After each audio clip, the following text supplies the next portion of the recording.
ఖమ్మం నగరంలోని మామిళ్లగూడెంలోని వీవీసీ ఫంక్షన్ హాల్లో BJP polling booth committee సమ్మేళనం ఏర్పాటు చేశారు। ఈ సమ్మేళనంలో బీజేపీ ఖమ్మం జిల్లా అధ్యక్షులు గల్లా సత్యనారాయణ, బీజేపీ నేతలు, కార్యకర్తలు పాల్గొన్నారు। తెలంగాణ రాష్ట్రంలో పార్టీ బలోపేతం కోసం కార్యకర్తలు కృషి చేయాలని గల్లా సత్యనారాయణ పిలుపునిచ్చారు।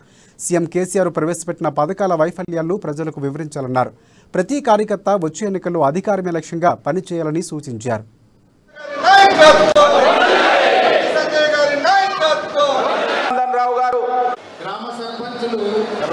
పాటుపడి గ్రామంలో పెద్ద మనుషులాగా కొన్ని పనులు చేయడానికి ఎంతో ఫండింగ్ చేసి వాళ్ళు సొంతంగా చేసి వాళ్ళు ఆత్మహత్య చేసుకునే పరిస్థితికి వచ్చింది।